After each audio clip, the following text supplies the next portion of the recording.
It is not lost on me that we hit 15,000 subscribers today on YouTube, which is an enormous milestone. I'm very happy about that, but that's not what I want to talk about. I think we're going to talk about this weekend, because there's a few other things that I need to announce and things to explain to people about maybe some upcoming changes on the channel. Today, I want to take a little bit of time and explain why I'm still reading comic books. I hear it in the comments section a lot. People are like, why are you still reading mainstream comics? Why are you still reading Marvel, DC? Why are you reading any modern comics?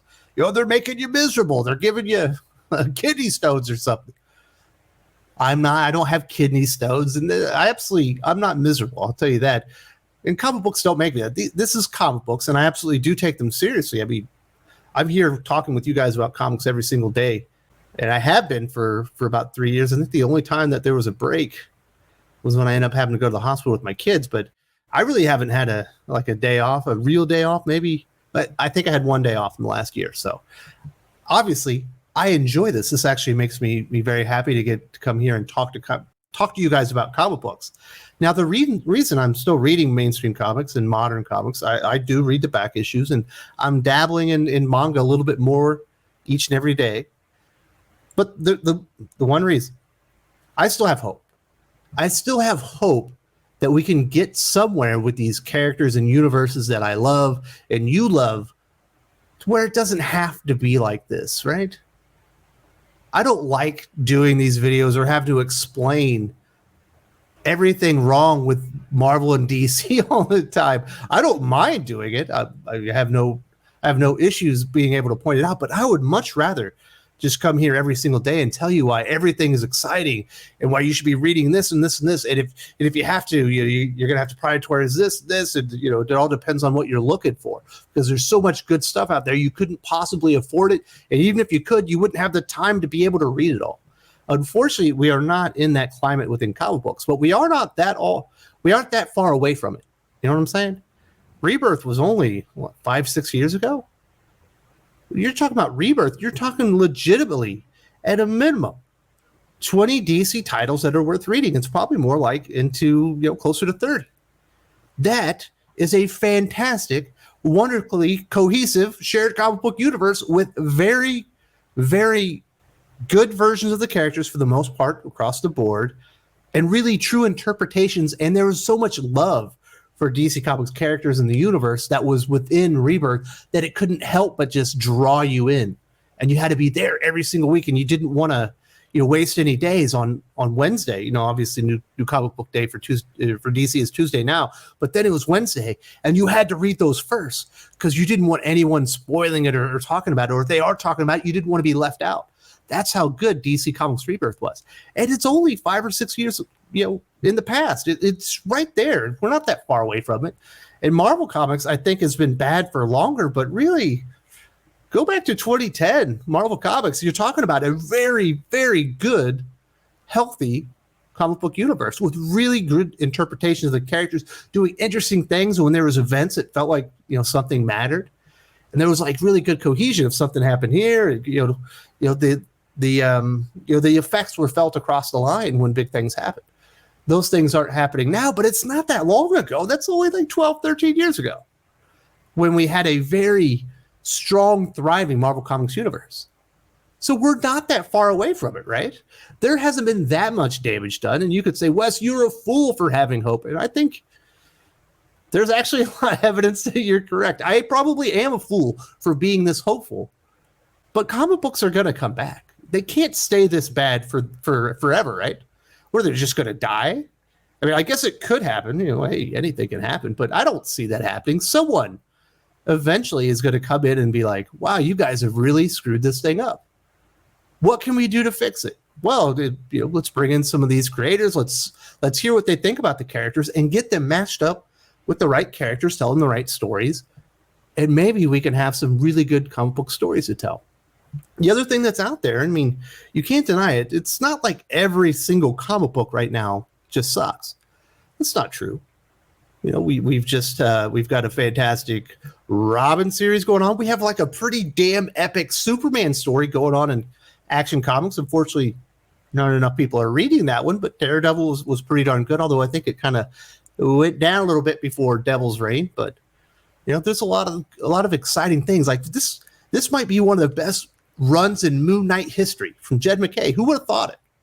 Jed MacKay? Well, hey, maybe there's some hope. There's a little glimmer of hope because Jed MacKay is getting a higher profile over at Marvel Comics, and hopefully he can do with other characters what he's doing with Moon Knight, which is, basically take the character, maybe look at him from a different direction, but not alter and fundamentally change the character, which is, I think, a lot of what is turning people off left and right. It's because the creators and editors at Marvel and DC, they don't see these characters as opportunities to tell great stories. They don't see these characters as having their own history, as being kind of living, breathing entities, on the sheet of paper within their books, within the fictional worlds that they're telling. I don't think they see them as three-dimensional, living beings. I just think they see them as platforms, opportunities to get their point across. And I think that's really, there's a lot of problems with comic books. I think that's the biggest folly right now, is that most creators and editors, I don't think they care what fans or readers want from these universes or these characters. I think for the most part that they think we'll just stick around no matter what they do because we love the characters so much, which I think is a gross mistreatment of the audience. I really do. Like what DC Comics is doing with Batman, the Batman tax. You love Batman so much that we're going to, break your wallet. We're going to release, 50 versions of every single cover. And if you're a Batman completionist, you're going to spend, $1,000 a month just on the comic books, if not more. The you love our characters too much tax, I think is a bad idea. But the worst idea is you love the characters so much you'll put up with anything. You'll still buy it even if you don't read it. Eventually, those things wear off. And there's certainly enough evidence that enough people have walked away really over the last 6, 7, 8 years that they've done irreparable harm. I don't think that everyone that's walked away from DC and Marvel, this last decade or so are just ready to come back. I know a lot of them are. I know a lot of my reader or the viewers here on the channel, they might not read current day Marvel and DC, but they watch the channel. Maybe because we have a relationship together, we I communicate with them, we talk in the comments or whatever, but I think they're genuinely interested in the universes. And so a lot of them, I think, are looking for an opportunity to step back in. Like, hey, what's this House of X Powers of 10 thing? Let me get back in here because I'm a huge X-Men fan. I haven't seen anything. Unfortunately, everyone was let down because they continuously drop the ball. That's the real problem with Marvel and DC, and why if you choose to say, Wes, you're a dipshit for having hope. Well, I can't really debate you on that one because you got a point. They continuously pull the rug out from underneath you. House of X Powers of 10. It's one of the most exciting revamps, of a major brand, just within a universe in a long time. Obviously, DC Rebirth would have been a much bigger revamp, but DC Rebirth was different because that was returning the characters like really to their core components and getting to the best versions of the characters to tell the stories with the universe. House of X Powers of 10 was really altering the X-Men and taking them in a radically new direction. Even with the quality, some people were turned off by it, and I don't blame them. But I think if they had gone ahead with the story that was supposed to be told, it would have been, pretty successful in the long run. I think they've pretty much worn out all their goodwill that they'd earned up to this point at this time. I think there are some people that are sticking around, but those are probably the X-Men fans that are just never going to walk away. But that was a really exciting revamp. That's a really exciting relaunch. And, it was really taking a different look at the X-Men and the mutants in the Marvel 616. Probably too radical a change. I don't know if it would have been really successful over a long period of time, but it certainly could have been successful for 3 years, which was what Jonathan Hickman originally wanted to do. But people jumped in and then they got burned for it. Or you think over at DC Comics, another one that really burned people is Doomsday Clock. Obviously Jeff Johns started DC Rebirth, and there were a couple of promises made not only in that DC Universe Rebirth issue, but from Jeff Johns himself, that this was all leading to something meaningful and important. And one of those was, the mystery that's first presented in DC Universe Rebirth, where you see the button from the comedian, and obviously there's hints that Dr. Manhattan's behind something, and then Doomsday Clock is going to be the culmination of this, and we're going to have this incorporation of the DC universe and the Watchmen universe. It was really successful. People were excited for it. You put Jeff Johns, Gary Frank on it. Yeah.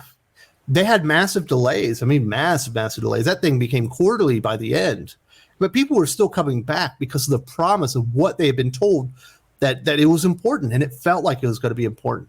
And what happens 2 weeks after, Doomsday Clock, which certainly got altered. There are definitely some alterations along the way, but people still enjoyed the ending.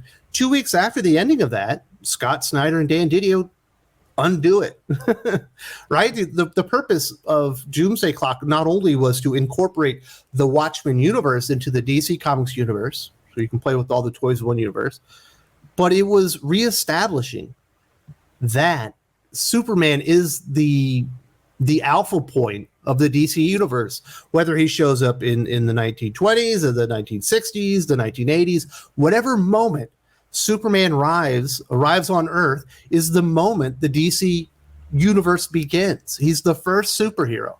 With 2 weeks later, they established no, it was Wonder Woman who was the first superhero. All by design. And I think mostly it was supposed to maybe send a message to Jeff Johns, but really it sends a message to the fans, to the readers, you and I, that none of this matters. It doesn't matter if you go and invest in these stories, and if you come out in droves. I mean, how many issues was Doomsday Clock selling all the way through issue number 12? Like 150,000 minimum. It was probably closer to 200,000 every single issue, and they still fuck you over. Wes, what are you doing? Why do you still have hope? I don't know. Doomsday Clock was still good. It's not, Dan Didio didn't have to be there. Scott Snyder didn't have to be there. They could have continued the course. DC Rebirth could still be going on right now. We could still get great, versions of the heroes. Wally West didn't need to be destroyed. Alfred could still be alive. Batman doesn't need to be a pussy. I don't think that's what DC Rebirth started out as. Unfortunately, it veered away from its core components, and it was destroyed rather quickly due to, I believe, inner office jealousy and stuff. But it could have been great. It could have been perfect. And I wouldn't have wanted to miss that for the world. I'm going to be here on Thinking Critical when all this stuff works itself out, and all these, hack writers that are just being hired for their, physical traits, or they got boxes that they can check because they're, part of, groups that DC and Marvel want to get headlines with. Hey, look, we've got the first black, gay, handicapped, autistic, sex worker, comic book writer. Well, congratulations, you got T. Franklin. You forgot to hire a comic book writer, a good comic book writer. Eventually, all the riffraff are going to be moved out because they're dead weight. Eventually, you have to pull your weight at a company like this, right? We see that there's an edict change from DC. There's not DC at Disney. There's a new CEO, and it sounds like Bob Chapek has a different idea of how fans should be treated, and these stories and characters should be treated in the stories that are being told. There's a good chance that there will be some noticeable change within Disney and Marvel Comics within the next 2 years. I want to be here for that. I want to tell you guys all about it. I want a time when there's so many damn good comic books being released by DC, Marvel, and the indies that I don't have time for a worst of the week, where Doc and I talk about the worst comic books, and then I have to do best DC comics of the week, best Marvel comics of the week, and a best indies comics. I have to break them all up because there's too many fucking good comics for me to handle. That's what I'm looking for. That's going to happen. It's not that long ago, and everyone's like, oh, you just crap on everything. Oh, that's not true. Go back to the time of my channel when we had House of X, Powers of 10. We also had, at least the beginning of Absolute Carnage, which until I got to the end, that thing was great until I realized it was a setup for another event. There have been very good times. There have been really good stories that have gotten myself and a lot of people that read comic books excited. But everyone gets so fucking bent out of shape when you point out the obvious. Yeah, making all these sexuality changes within the DC Comics universe, it's pretty overt. We can all see what's happening. You don't care about the stories, and I do. Eventually you have to come over to my, your will bend to me because my will isn't bending to you. because I'm the one that controls the money. You guys are the ones that control the money. These guys can't make us buy these shitty comic books, and they certainly can't stop me from making fun of them and telling you guys all about how terrible they are. Eventually, it's going to get better.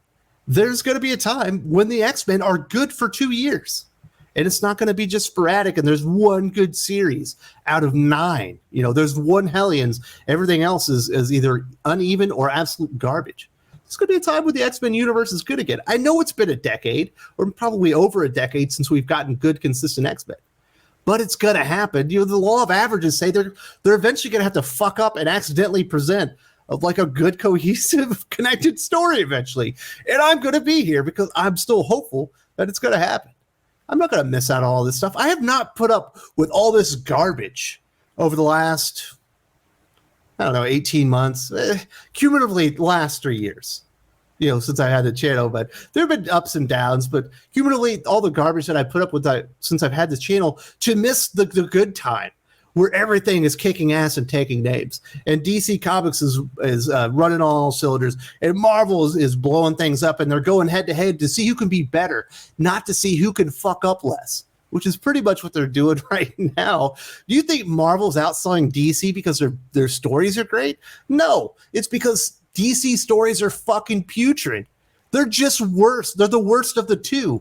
That's all that's going on right now. That's why it looks like Marvel's doing all right. It's not because they're across the board. There's a lot of good stuff. There's some good stuff, here and there. And then, obviously they've got some interest boosted because they have the MCU, which I do think is probably more beneficial than we give it credit for right now.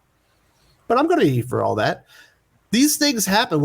I don't want to go back to the 90s either. Everyone, I want to go back to fuck that. In the 90s, might not have decompressed storytelling, but man, that's some pretty shallow storytelling. I want good quality stories that focus on the characters and who they are. Not seeing, who could do the most fucking tubular, outrageous thing in a comic book. If you want that, I guess go read Scott Snyder's Death Metal. That's a 90s fucking comic, if I say one, and I fucking hate it.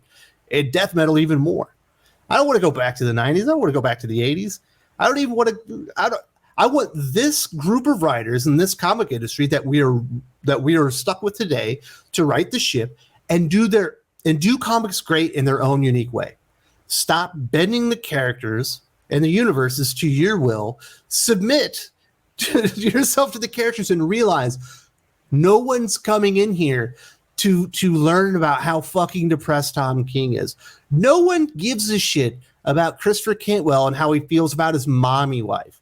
No one gives a shit about Vita Ayala and the message that they want to say about the non-binary trans gay community. That is terrific that you want to write that comic book. It's not a fucking Marvel or DC comic. That is a humanoid or possibly an even Image comic.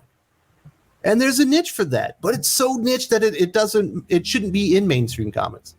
Eventually, this stuff's all going to be worked out, and it's going to be characters and stories first. And of course, they're going to fuck up along the way. But hey, I shouldn't be sitting here thinking that Chuck Austin X-Men era wasn't so bad, right?